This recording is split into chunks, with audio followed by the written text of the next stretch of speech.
was first asked to talk about traffic, my response to Sudhir was, why? Everybody knows it. All of us are stuck in it today, and it affects us through and through. I decided to get into working with the PPCR, which is the Pune Platform for Collaborative Response, when I realized that traffic is eating away at our lives on a daily basis. All of us are struggling with it one way or another. I mean, a quick show of hands. How many of you feel anxious when you're driving or even sitting in traffic? I mean, you don't even need to raise it. We all know it, you know. And it's come to a point today that the anxiety has gone beyond just mobility. It has gone into all of us inside. Topic for today, and I'd like to call it as mobility dignified. It's time to give a little bit of dignity to mobility. Our best picture. This is what we see on a daily basis. It's a beautiful picture. And I want you to look at this for a minute. Pay attention to each vehicle that's out there. Each vehicle, and wonder as to why each vehicle out there exists on the road as you see it. What made people want to see it? So when I was working on traffic solutions, especially with the 32 arterial roads, out of which we chose 3 roads to decongest in Pune, one of the main questions that came out is, why are there so many cars on the road? And as I started to dial back, being a transportation designer, this is what I remember when we were designing cars. Remember this in your advertisements? A beautiful road, mountain views, a lonely road, and these are your cars. This is what was sold to you. Every single car that you buy, you could finally drive to Mahabaleshwar by yourself and there'll be nobody else around. Reality to ye hai. Right? Gaadi achhi hai. You're stuck in traffic. You could still argue with me. You could say that, nahin, I spend at least half of my time driving scenic roads. That's the assumption. We believe we spend maybe half and half, and this is a very subconscious thought. You know, you're more than welcome to disagree with me, but here's what my understanding brought when I was doing all the traffic field runs and the surveys. We spend almost 95% of our time in traffic, one way or another. Even if you're on vacation, even if you're headed to the airport, you're stuck. And so at this point, I started to figure out, okay, let's try to break this down even further. Can we get to the core to understand how do we reduce traffic? So this is the image that was shared with you. This is what we all aspire to be. In my studies, what I found out was, broadly, there are 4 core values that all humans have. I call it life. You have love, identity, freedom, and expression. Everything else falls underneath it. You could say comfort, you could say safety, you could say security. And each one of us has degrees of variation. Some of us want a little more love. Some of us want a little more identity. For me, it's freedom. I love my freedom. And for some of them, it's expression. As you've seen with all the different speakers from the morning, each of us had different attributes to ourselves which made us who we are. And these, I believe, are the core human values as per my understanding of it. Now, the interesting part here is,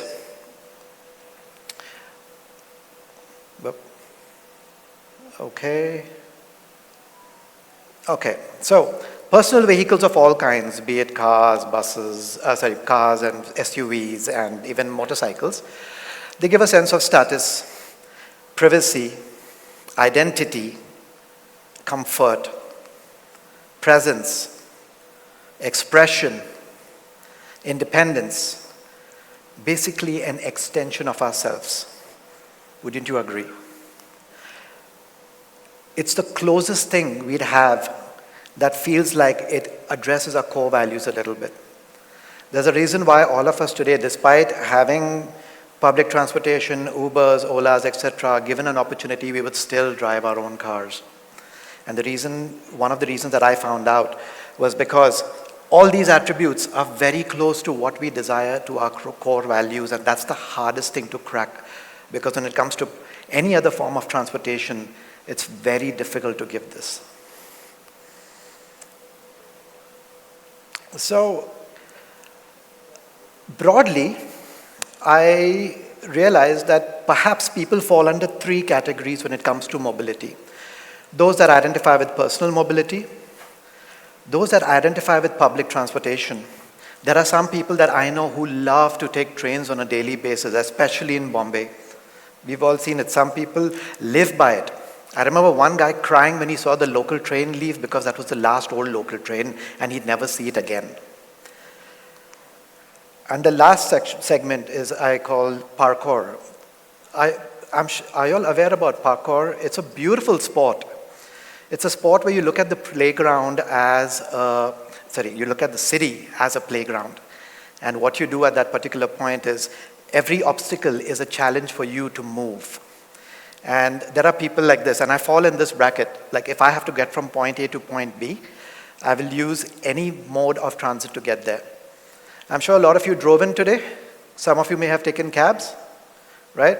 I had to walk halfway and then take an auto and then cross across to walk because साहब distance बहुत कम है घर से, आपको चलना पड़ेगा. So just redialing on the keywords.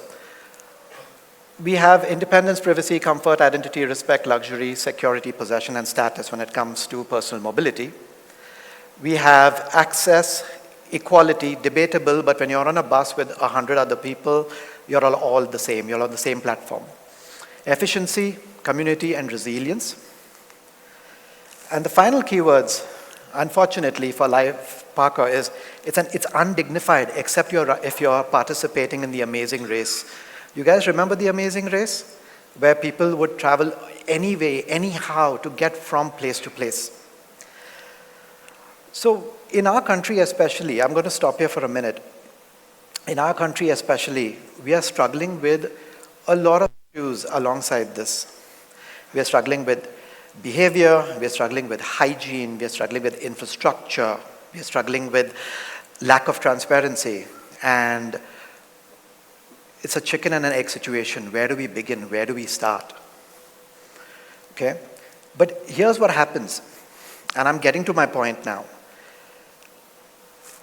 The parts that I've blurred out, when you have lack of thoughtful, mindful design, when you have a lack of hygiene and cleanliness, and when you have a lack of maintenance and upkeep, you have a situation where it creates a sense of disrespect, inferiority, and neglect. And this is seen time and again through our research as well, that when it came to public transportation, when it came to walking, we had the scenario of disrespect, inferiority, and neglect, not from other people, from the way we were going about things. Have any of you all walked down a pavement and been able to walk straight without having to look if you're going to fall or if you're going to stamp into something? Now, I don't remember the last time. I'm always playing some form of Jumanji when I'm doing it. So what happens to these two? Everybody starts to aspire for personal mobility. And what happens when everybody starts to aspire for personal mobility? We get traffic. Each person who's in there aspired to have their own vehicles because they were tired of the disrespect that they faced on a daily basis trying to get from point A to point B. Now I want to make something very clear, and I'm going to be explicitly clear. Banning personal mobility is not the solution. I've heard this time and again in mobility, especially when it comes to mass mobility, etc. People are like, we should ban cars, we should have this. No, it's not the solution. Balancing a multitude of options, multimodal transportation systems is. Give everybody an opportunity and an option to find different things. And along with formidably intuitive infrastructure, impeccable hygiene, and robust law enforcement, we need a strong shift in perspective. one that requires the communities, like all of us, to come together, and a mutual consideration for all the stakeholders. When we are designing, when people say things like, oh, let's add more flyovers in a city, have you sat and talked to all the people who use it or who are potentially going to use it? Because a flyover is only a means to speed up the choke from one end to another. You're basically moving chokes, you're moving roadblocks. That is all flyovers or any form of an underpass or any grade separator, as they call it, does. The focus is on trying to reduce those chokes. I like how all of you are looking at me so blankly. Believe me, traffic is a tough subject. I cry on a daily basis. Okay? But these are important steps towards alleviating traffic. Now the question is, where do we begin? Where do we even start? This is something a gentleman asked me last night. He's like, where do you even begin? And quite frankly, we began on the ground. We began ground up. We started what is known as the Pune Traffic Mitigation Initiative. It was done with the Pune Platform for Collaborative Response, PPCR. We had Top Management Consortium Fund, Pune Police, and civic partners. And what were the goals? Pure goals: reduce congestion, improve safety, enforce discipline, upgrade infrastructure, build trust through visible outcomes. And how does it come into play? We decided to involve all the stakeholders who are hurt by it, and especially stakeholders who on a daily basis have to struggle with bad roads and bad traffic in front of their premises. We got them onto the field and says, you help us solve. Let us figure out. And what we did next was, we said, if we just make a report and we paste it, it's just going to go into the drawer. How about instead, we designate tasks to different authorities to be like, implementation plan banaya hai, abhi, now it's up to you. The ball is in your court, because abhi, we have done everything with clarity, and that's what we did. We had immediate, near-term, and long-term solutions. So just give you an idea of this. How many of you guys are from Pune? Wow, okay, very little, okay. So the rest of the city, please, so the rest of the people, please catch up. So, the notorious T, this is Nagar Road. We are here at the Ritz. So if you guys came from the airport or if you came from any other part of the city, you must have come on the Nagar Road. Did you guys notice there were no signals? Right? Prior to this, there were signals. That same road would take twice the amount, sometimes thrice the amount to get through what you're getting through. Airport Road, or the old Airport Road, which is the East Avenue, Kalyani Nagar, that goes to Koregaon Park, the cool place with all the great vibes and the breweries, etc. And Koregaon Park Annex. These were the 3 roads that we chose out of 32 arterial roads to solve as a proof of concept. What we did was, we deployed 100 students in total and other stakeholders to be on the ground for over a week at a time during peak hours to figure out what were the top challenges. And here are the top challenges. We all know of it. I'm going to go very quickly through it. Encroachments, illegal parking, they create bottlenecks. Lane discipline, we all talk about it. Wrong side driving, aggressive merging, disrupt, yep.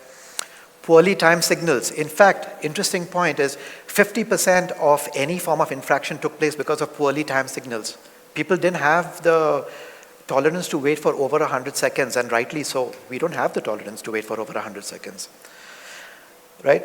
Broken pavements, absent crossings, so pedestrians are unsafe jaywalking. I had watched an old lady try to cross the street and get hit by a truck in broad daylight, and she was the only person on there.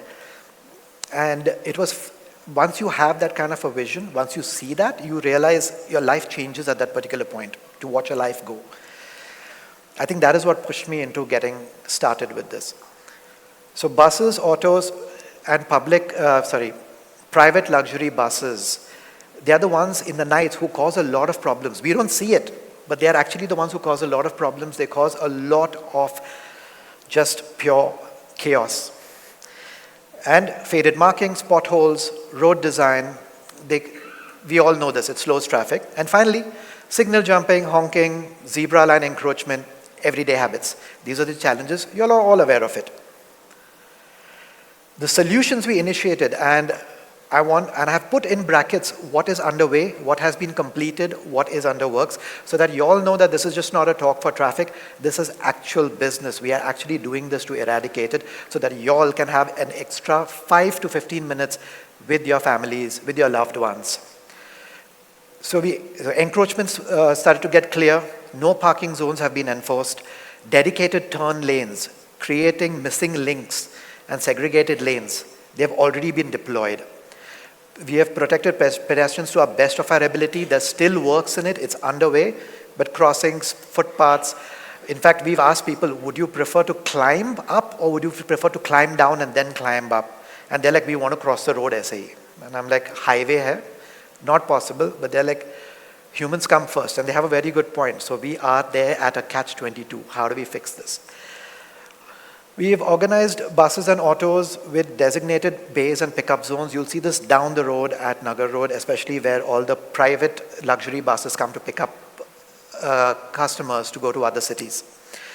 We've started to ensure, a discipline through permanent police presence, but we don't have enough people in the police. We have barely about 700 or 800.